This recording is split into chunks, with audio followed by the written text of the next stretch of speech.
Похваленный Иисус Христос. Давайте помолимся во имя Отца и Сына и Духа Святого. Отче наш, который есть у небе, святися имя Твое, приди владарство Твое, будь воля Твоя, як у небе, так и на земле. Хлеба нашего штоденного дай нам сегодня, и отпусти нам провины наши, як и мы отпускаем виноватым нашим. И не уводь нас в спокусу, але збав нас от злого. Сідайте, коли ласка, міняється і Сина. Пасля невялікага перапынку мы працягваем наши заняткі катэхезу да сакраменту канфірмацыі. Застаецца нам крыху больш, чым 2 месяцы да гэтага сакраменту. І перш чым мы далей будзем разбіраць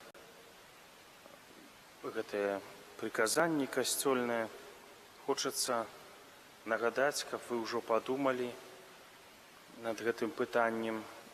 На біжмаванне, на канфірмацыю патрэбны кожнаму з вас сведка, так званы. Яго роля падобная да ролі хросных бацькоў у нейкім сэнсе. У нас у кожнага былі хросныя бацькі, калі нас хрысцілі ці маленькімі, ці ўжо калі мы падраслі. Пажадана, каб хросны бацька ці маці былі сведкамі на нашым біжмаванні.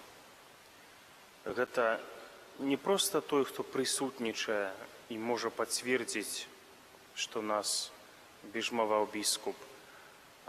Ён мае такую спецыяльную ролю і спецыяльнае значэнне падчас гэтага абраду. Мы будзем станавіцца, я то не буду, вы будзеце станавіцца на біжмаванні падчас імшы ўздоўж касцёла, злева і справа ад алтара і да дзвярэй. І за вами будзе стаяць ваш сведка. Калі біскуп будзе падыходзіць і вас намашчаць алеем хрызма, сведка пакладзе руку вам на правае плячо. Ён будзе стаяць ззаду і вось сюды пакладзе руку. Ён не проста прыгожа папрысутнічае і падорыць вам нейкі падарунак, як гэта часамі бывае, але будзе дапамагаць таксама вам расці як хрысціяніну у вашай хрысціянскай сталасці. Пажадана, каб гэта быў хросны бацька ці маці, але такое рэдка бывае з маёй практыкі, наколькі я памятаю. Часцей, ці можа няма доступу да гэтых хросных бацькоў, можа іх ужо няма на свеце, можа недалёка дзе жывуць. Таму можна выбраць любога іншага католіка, які сам ужо ахрышчаны, сам ужо прыняў сакрамент канфірмацыі, і карыстаецца такім у вашых вачах аўтарытэтам, каб быць сведкам вашым на сакраменце канфірмацыі. І сам вядзе жыццё таксама згоднае з хрысціянскай маральнасцю. Гэта выбар за вами. Калі у выпадку дзяцей, падлеткаў, якім там 14, можа 15, то бацькі могуць паўплываць на іх выбар, але пераважна чалавек сам як бы выбірае вось сабе такого дарослага сведку сакраменту канфірмацыі.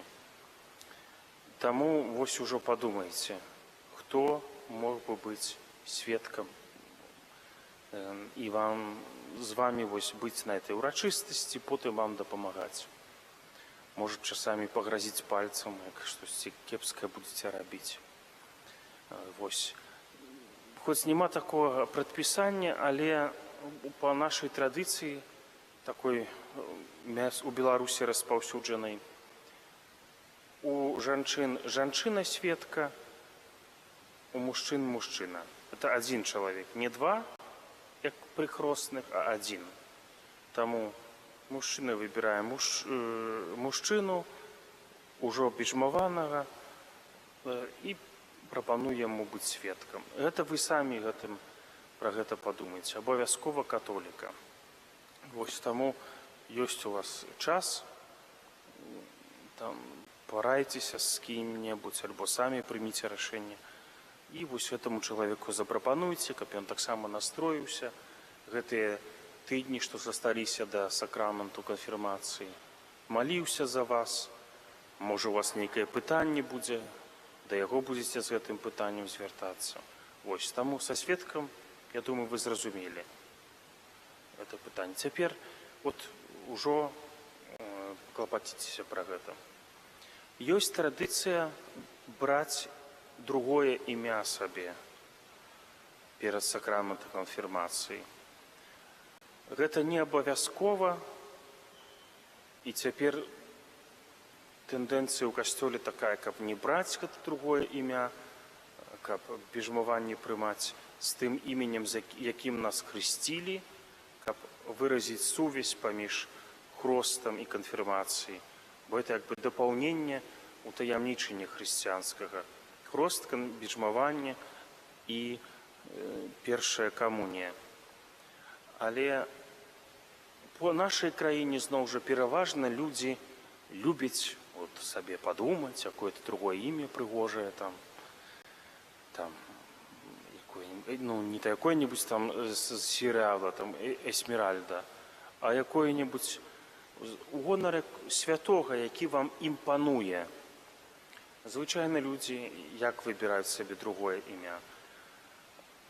Яны аналізуюць біяграфію святых аднаго, другога, і які-небудзь святы можа падабаецца, яго, так як ён пражыў жыццё, можа ён вам блізкі, бо мае падобны род дзейнасці, падобную нейкую прафесію, ці, можа быць, як-небудзь па-іншаму вам блізкі, і у яго гонар узяць другое імя. У Бібліі яшчэ з часоў Святога Пісання, Старога Запавету, была такая традыцыя, што калі ў чалавека пачынаецца нейкі новы этап у жыцці, то ён бярэ сабе якое-небудзь дадатковае імя. Ці Бог яму мяняе імя. Памятаем, як быў Абрам, Бог яго кліча пайсці ў выбраную зямлю і там пасяліцца. Мяняе яму імя на Абрагам. Ведаем такую традыцыю, што, напрыклад, монахіні часта, як ужо паступаюць у манастыр, то мяняюць сабе імя, бяруць якое-то другое імя. Хоць зноў, цяпер тэндэнцыя так не рабіць, але ёсць такія ордэны, дзе да гэтага часу так робіць, як бы новы этап, праявіць, што новы этап у жыцці чалавека. Ці папа рымскі, якого выбіраюць, то бярэ сабе новае імя. Раней так не было, але потым узнікла эта традыцыя. Напрыклад, Кароль Вайтыла, ён сабе ўзяў імя, калі выбралі на папу Ян Павел II. Ці Хорхе Бергольо з Аргентыны, сучасны папа, ён взяў сабе імя Францішак, каб падкрэсліць, што ў яго жыцці нейкі новы этап, што яму блізкі святы Францішак, яго такая прастата, клопат пра маленькіх і убогіх, пра прыроду. І ён хоча, як бы аб'явіў усяму свету, што яго пантыфікат будзе з такімі элементамі. Зноў жа, падумайце пра імя, гэта не абавязкова, можна прымаць біжмаванне са сваім іменем, якое вы носіце цяпер, але неяк усе любяць, таму, калі захочаце, бліжэй біжмаванне мы будзем у вас пытаць, запісваць вашыя дадзеныя, дзе вас хрысцілі, успомніце, каб у вас лепш за ўсё, каб паверка была, канешне, дзе вас хрысцілі, нам трэба ведаць, у якім касцёле і калі. І хто сведка, каб ужо ўмелі перад біжмаваннем назваць яго дадзенае, якое імя вы берыцё ці не берыцё, калі берыцё, то якое другое імя. І потым на біжмаванні, напэўна, мы зробім так, што будзе у кожнага бэйдж, і на бэйджы будзе напісана імя. Біскуп ж не ведае вас, хто это, Вася, ці Петя. Ён будзе падыходзіць да вас і чытаць імя з бэйджа, напрыклад, Пётр, прымі знак дару Духа Святога, малюе крыжык на ілбе, вы кажаце амен, супакой табе і з духам тваім. І далей пераходзіць да наступнага, чытае імя, там, напрыклад, Вольга. Калі не выбралі другого імя, то проста будзе напісана тое, з якім вы хрышчаныя. А калі выбралі, то тое, якое выбралі. Такое імя ён назаве, і так вас пабіжмуе. Таму вот падумайце ўжо цяпер. Сведка, это абавязкова. Сведка тэарэтычна можна быць сведкам у розных людзей, там не абавязкова толькі у аднаго чалавека. Бывае так, што і на біжмаванні тут у аднаго сведка, потым пяройдзе у другога. Ну, у крайнім выпадку і так дапускаецца. Вось, падумайце, браць імя ці не, калі браць то якое, у гонар якого святога, і хто будзе вашым сведкам ці сведкай. Это не света імя, а сведка это той, хто на біжмаванні тут будзе за вами стаяць. Вось. Таму, хоть там кто-то посмяяўся, ну хорошо, хоть там не спяць, добра. Вось, подумайте про эти две справы. Мы с вами говорили про касцёльныя заповеди, прынамсі раз у год спавядацца, у нядзелю і святы удзельнічаць у святой імшы і не выконваць неабавязковай працы, дапамагаць у патрэбах касцёла. Яшчэ скажам про пост, скажем, і про святую камунію. Две заповеди, якія засталіся. У пятніцу, у перыяды пакаяння, сказано у заповедzi, у перыяды пакаяння захоўваць установлены пост і не ўдзельнічаць у гучных забавах. Што такое перыяд пакаяння? Ну, хто як перакладае? Хтосьці кажа перыяд пакуты. Мне больш падабаецца перыяд пакаяння. Перыяд пакаяння, калі мы супольна, я, вы і той, каго тут няма, вернікі супольна практыкуюць пакуту. Перыяды пакаяння – гэта усе пятніцы года, калі на іх не прыпадае касцёльная ўрачыстасць, і вялікі пост. Это перыяды пакаяння. Раней у касцёле былі на наших землях адвент яшчэ залічвалі да перыяду пакаяння. Цяпер не залічваюць адвент да перыяду пакаяння. Але ёсць у адвенце нейкія элементы рэфлексіі над сваім жыццём. Фіялетавы колер, адсутнасць гімну хвала на вышынях у нядзелю і гэтак далей. Можа быць нейкая большая сціпласць ва ўпрыгожванні алтароў, але так класічна, калі казаць, перыяды пакаяння, па-бытавому мы кажам постныя перыяды. Это вялікі пост і ўсе пятніцы году, калі на іх не пападае касцёльная ўрачыстасць. І у гэтыя перыяды, у гэтыя дні пятніцы ўсяго году, калі няма касцёльнай ўрачыстасці, і ў вялікім посце мы не ўдзельнічаем у гучных забавах. Таму, звычайна, няма забароны, напрыклад, вяселля рабіць, ну, шлюбавацца ў вялікім посце. Няма такой забароны. Але якая ёсць забарона? Гучную забаву не ладзіць. Таму тэарэтычна мог бы быць шлюб тут у касцёле, але ўзнікае пытанне потым у маладых, што яны хочуць запрасіць многа гасцей, будуць весяліцца, і таму часта гэты шлюб пераносяць за пост, напрыклад, і не ў пятніцу. Вось. Можна тэарэтычна папрасіць дазвол на тое, каб было вяселле.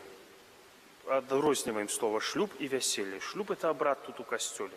Вяселле – это потым там гулянка ўжо. Можна папрасіць на то дазвол, каб было вяселле ў посце ці ў пятніцу. Ну, але пераважна так не робіць. Але сам па сабе шлюб магчымы у вялікім посце і ў пятніцу, але без гучнай забавы, без этого вяселля. Вось. Таму гэта пра гучную забаву мы сказалі. у пятніцу іх не ладзім, калі няма касцёльнай урачыстасці, і у Вялікім посце іх не ладзім. Яшчэ захоўваем устаноўлены пост, гэтая запаведь кажа. Трэба раздзяліць, што такое пост, калі мы кажам пра ежу, там мы сказалі пра гучныя забавы, калі мы кажам пра ежу. Ёсць устрыманне ад мясных страў і пост у колькасці спажыванай ежы. У нашай бытавой мове мы кажам пост і сціслы пост. Устрыманне ад мясных страў абавязковае для католікаў, якім ужо споўнілася 14 год, ва ўсе пятніцы году, калі на іх не прыпадае касцёльная ўрачыстасць, абавязковая таксама ў папяльцовую сераду. Гэта першы дзень Вялікага посту. У Вялікую суботу пажаданы. Вялікая субота – это субота перад Пасхай. Сціслы пост, як мы кажам па-народнаму, гэта абмежаванне не толькі не есці мясных страваў, але і ў колькасці спажыванай ежы. Ён абавязковы для католікаў ад 18 год да 60, у папяльцовую сераду і ў Вялікую пятніцу. Першы дзень Вялікага посту і пятніца перад Пасхай. Так цяжка гаварыць, як людзі туды-сюды ходзяць. Значыць, яшчэ раз, устрыманне ад мясных страў ад 14 год ва ўсе пятніцы году і ў папяльцовую сераду. Устрыманне ў колькасці, абмежаванне ў колькасці, плюс да гэтага, што не есці мяса, у папяльцовую сераду і ў Вялікую пятніцу. Што такое абмежаванне ў колькасці? Это значыць, што пасілак у сярэдзіне дня, мы яго звычайна называем абед, можна з'есці поўнасцю, а ранішні і вячэрні пасілак, снеданне і вячэру абмежаваць. Вот это вот колькасны этот пост. І ён абавязковы ад 18 до 60 гадоў у папяльцовую сераду і ў Вялікую пятніцу. У некаторых мясцовасцях захавалася традыцыя 24 снежня, яшчэ таксама, і Вялікая субота. Калі недзе ёсць такая традыцыя, то яе падтрымліваем. Але так ці інакш, напрыклад, 24 снежня вось гэтая вячэра урачыстая, куцця, у нашай краіне прынята, што яна постная. Мы мяса не спажываем. У некаторых іншых краінах яна з мясам, але ў нас прынята, што куццю мы спажываем. Это ўжо не прадпісанне касцёльнае, але традыцыя нашага рэгіёну, таму 24 снежня сядзем за стол вігілійны без мясных страваў, па традыцыі тады, калі на небе ўжо з'явілася першая зорка. І пасля гэтай вячэры урачыстай ідзём у касцёл. Таму яшчэ раз, усе пятніцы году ад мясных страваў устрымліваемся, калі нам ужо 14 год. У папяльцовую сераду і Вялікую пятніцу не толькі ад мясных страваў, а толькі абед без мяса. Толькі абед можна з'есці поўнасцю. Усе іншыя пасілкі абмежаваць у колькасці. Зразумела, я тлумачу, да? Гэта ад тых, каму ўжо ёсць устрыманне ў колькасці, для тых, каму ўжо ёсць 18 год і да 60. Менавіта ў колькасці это сціслы пост. Зразумела, ёсць паслабленні, Якія паслабленні? Калі нам здароўе не дазваляе захаваць пост ці ад мяса, ці ад колькасці. Ну, ёсць такія хваробы, можа быць, у кагосьці там дыябет, напрыклад, і ён не можа у гэты дзень як падабраць сабе нейкае лячэнне, ці ну, з лекарам параіцца, ці вот мне можна захоўваць пост, ці не. Такі ці іншы. Можа, не ведаю, цяжарная жанчына, ёй там лекар скажа, што ёй можна нейкія паслабленні зрабіць. Калі прыпадае у нас нейкае свята ў сям'і, і вот няма ўжо магчымасці як-небудзь яго адкласці, то у пробашча, у настаяцеля, у сваёй парафіі можна папрасіць дазвол на такое паслабленне. Хоць тэарэтычна можна падабраць нейкае меню такое, што і можна будзе захаваць гэты пост. Але тэарэтычна па важнай прычыне пробашчы могуць даваць вернікам сваім падуладным паслабленні. Але так, звычайна здароўе, ну вот узрост 14 ад мяса пачынаем не есці, 18 сціслы пост да 60. Але так здароўе звычайна з'яўляецца для нас такім паслабленнем. У савецкія часы біскупы давалі паслабленне тым, хто сілкаваўся там, дзе, напрыклад, у яго не было выбару ежы. На заводзе сталоўка, ну і няма ежы, там рыбны дзень у чацвер, а ў пятніцу давалі, ну меню было ўсё мясное такое, і давалі паслабленне на гэта, каб не захоўваць пост. Цяпер трэба глядзець, калі ёсць у мяне магчымасць падрыхтаваць для сябе меню, то павінен гэтым карыстацца. Калі няма такой магчымасці, а магу, не ведаю, там заслабнуць, будзе там шкода для здароўя, ну то магу з'есці штосьці мясное. Ці я ў далёкай дарозе. Раней было у дарозе таксама былі паслабленні для тых, хто ў дарозе, але раней дарога была, падарожжы былі іншыя. Што там на кані ехаць некалькі сутак, а што цяпер на маршрутку сесці. Зноў жа, тут трэба глядзець.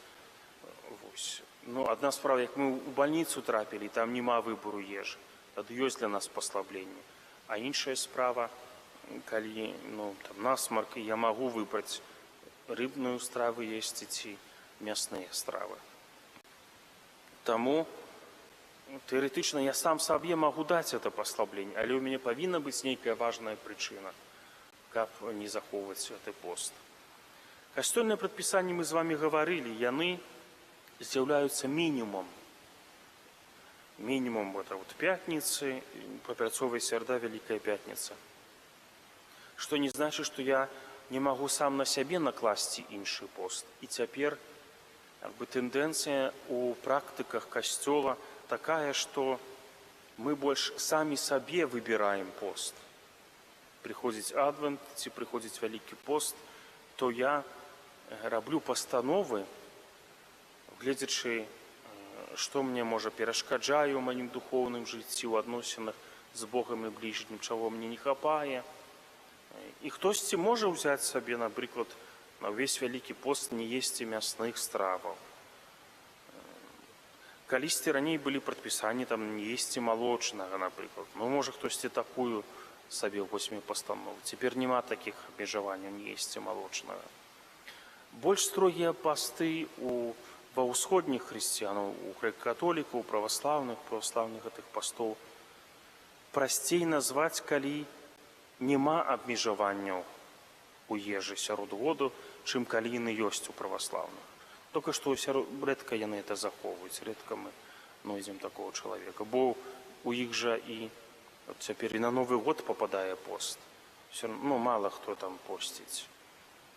Але такіх працяглых у іх 4 перыяды, і там сярод які дзень тыдня яшчэ залежыць, і там і мяснога часамі нельга есці, і малочнага, і рыбнага, не знаю, там, наверное, і 1% гэтага не захоўвае. У нас такі, з аднаго боку, можна сказаць, больш ліберальны падыход, мала тых абмежаванняў ежы, але больш акцэнт на тое, каб мы самі сабе накладалі якія-небудзь абмежаванні.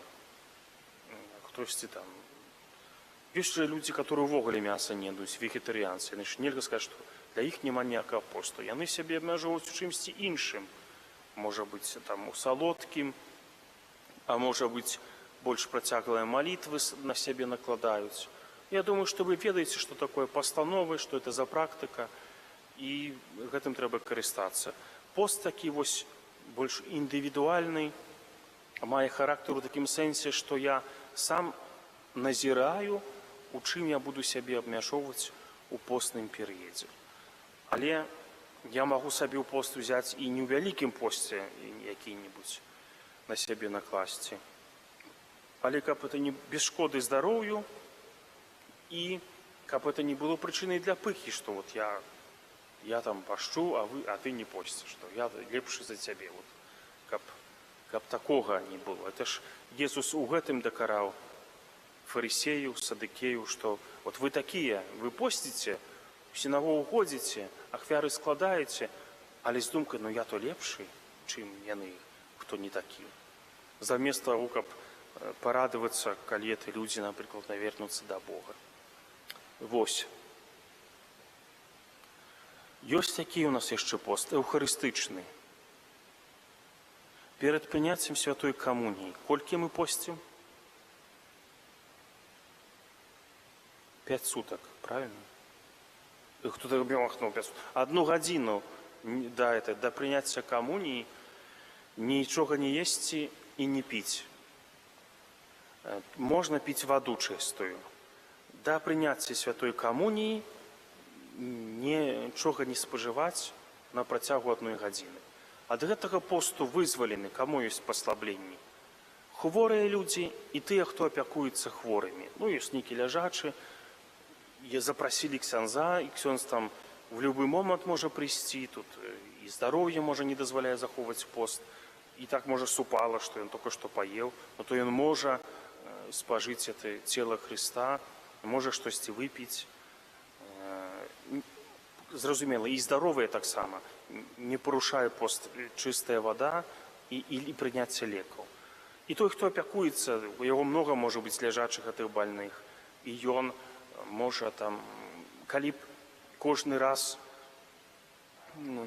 стараўся захаваць этот пост ту гадзіну, то можа быць там нармальна б ніколі не паеў. І для святароў ёсць паслабленні. Перад першай імшой, якую служыць ксёндз, ён гадзіну посціць, але калі ўжо перад другой і трэцяй, бывае так, што мы там служым у нядзелю і 5 часамі імшаў, то ёсць паслабленне, што перад кожнай наступнай у суткі ён можа штосьці з'есці, святар. Ну, там проста вам для цікавасці это расказваю, да вас можа менш датычыцца, але каб там не згоршыліся, што можа там ксёндз Ігар будзе штосьці есці, а яго проста трэця імша ўжо. І этой гадзіны няма. Тэарэтычна, это гадзіна да моманту камуніі, як бы імша ж не пачынаецца з камуніі. Ну, але лепш все-таки арыентавацца на пачатак імшы. Вось эту гадзіну. Хоць бываеш камунія і па-за імшой. Можна ж паспавядацца і папрасіць адразу аб камуніі. Вось, таму эўхарыстычны пост. Раней пост быў эўхарыстычны доўгі, там і суткі нічога не елі, не пілі. У праваслаўную далей застаўся этот пост, эўхарыстычны вельмі такі працяглы. У нас гадзіна, я думаю, это лёгка захаваць. Можа, ідзём раніцай на імшу ў нядзелю там у 8 ці ў 7 ці ў 9, ну то можна там не паснедаць, напрыклад, а паснедаць пазней, ну, вот, каб захаваць эту гадзіну. Эта гадзіна ў многім, чаму ўвогуле служыць пост, такі ці іншы? Загартоўванню нашай волі, што я чагосьці хачу, бываюць у жыцці такія выпадкі, чагосьці хочацца, але мне это не прыносіць карысць у дадзены момант. Вось каб у мяне быў вопыт часамі стрымліваць свае жаданні, этаму служыць пост. Але гэты пост у многім таксама перад камуніяй, эўхарыстычны пост, ён у многім і практычны таксама, ну бо як мы только што наеліся перад імшой, пашлі на імшу, то і ў туалет потым захочацца, і думкі нашыя будуць такія цяжкія, спаць захочацца, там казанні не будзем слухаць. Нават з такой практыкі, а можа, ежа была такая, што па-рознаму арганізм будзе рэагаваць.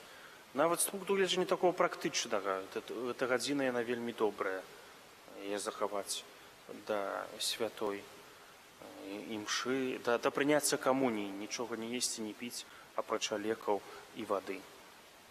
Вось, пра пост мы сказалі. Ну і касцёльнае прадпісанне таксама нам кажа, прынамсі раз у год прымаць святую камунію ў велікодным перыядзе. Велікодны перыяд, мінімум, сколько разоў мінімум трэба прымаць камунію ў год? Адзін раз, это мінімум, але можна і больш. Той, хто ўжо пайшоў падрыхтоўку, хто ўжо прымаў святую камунію першую, это звычайна людзі, якім ужо 7 гадоў і больш. Яны маюць абавязак, не прывілей толькі, але і абавязак прымаць камунію і спавядацца прынамсі раз на год. Мы можам прымаць камунію, пакуль у нас няма цяжкага граху. Калі ёсць на сумленні цяжкі грэх, то перш чым прыняць камунію, трэба спачатку ісці да споведзі.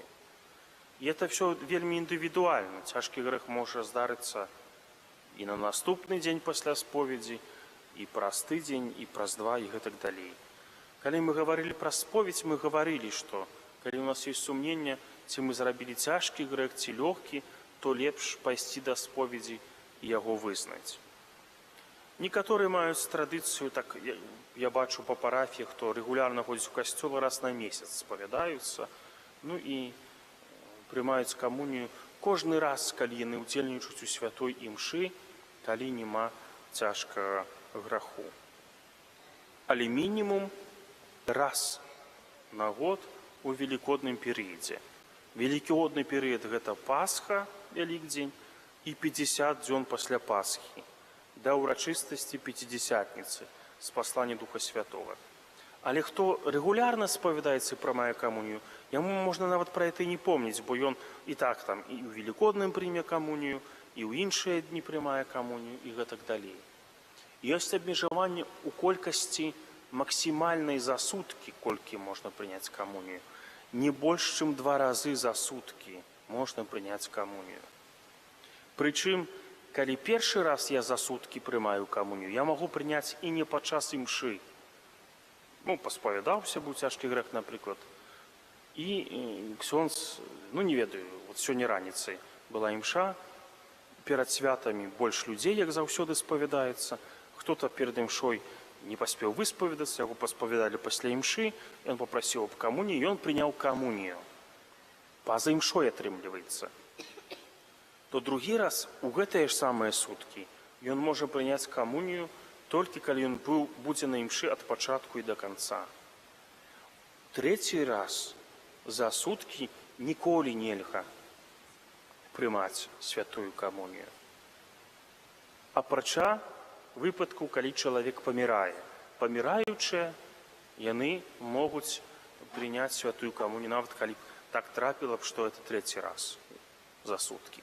Гэта такая, можа быць, экзатычная сітуацыя, бо рэдка хто, вы ж не прыходзіце ў касцёл там па 3 разы на імшу ў адзін і той самы дзень, каб у вас была дылема, ісці цяпер да камуніі ці не ісці, там я 5-й раз на імшы за сёння ці 6-й раз на імшы. Але раптам будзе такая сітуацыя, толькі 2 разы можна прыняць святую камунію, прычым другі раз, будучы цалкам на імшы ад пачатку за суткі і да канца.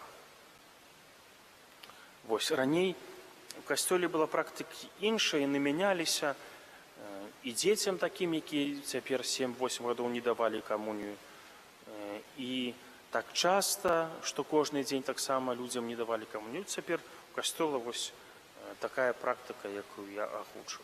Мінімум раз на год, калі нам ёсць ужо 7 гадоў, мінімум раз на год, і максімум 2 разы за суткі, прычым другі раз цалкам удзельнічаючы ў імшы. І гадзіну да імшы эўхарыстычны пост, нічога не есці і не піць, пост не парушае спажыванне лекаў і вады.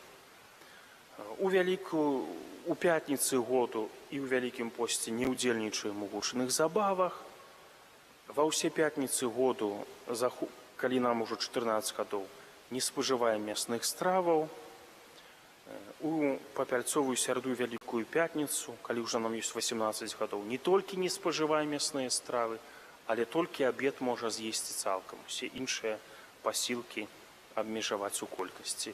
Дзе ёсць традыцыя 24 снежня пост захоўваць і ў Вялікую суботу, гэта таксама захоўваем, як такую вернасць традыцыі нашых продкаў.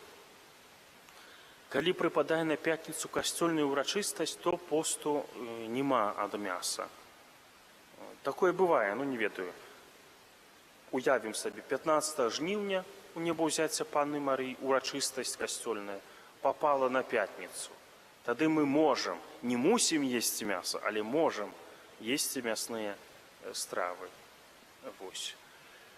Я думаю, што вы это зразумелі. Звычайна святары на аб'явах звяртаюць на гэта ўвагі. Абавязковае свята, не абавязковае, ёсць пост ці няма. Часамі біскупы могуць даваць, мы можам прасіць паслаблення ад посту. Часамі біскупы самі даюць такія паслабленні. У мінулым годзе, напрыклад, біскуп Юзаф, мітрапаліт наш, даваў такое паслабленне на 8 сакавіка. Свята жанчын пападала у Вялікім посце, і то, па-мойму, на пятніцу, і ён даў паслабленне, што можна спажываць мясныя стравы, напрыклад. Это важна проста слухаць аб'явы, якія гаворацца на імшы, чытаць касцёльныя інтэрнэт-старонкі і літаратуру. Дзякую вам за тое, што мяне паслухалі, што я вам спрабаваў гаварыць. Устаньце, калі ласка, і памолімся. Хвала Айцу і Сыну і Духу Святому, як была спрадвеку, цяпер і заўсёды, і навекі вечная. Ам. У імя Айца і Сына і Духа Святога.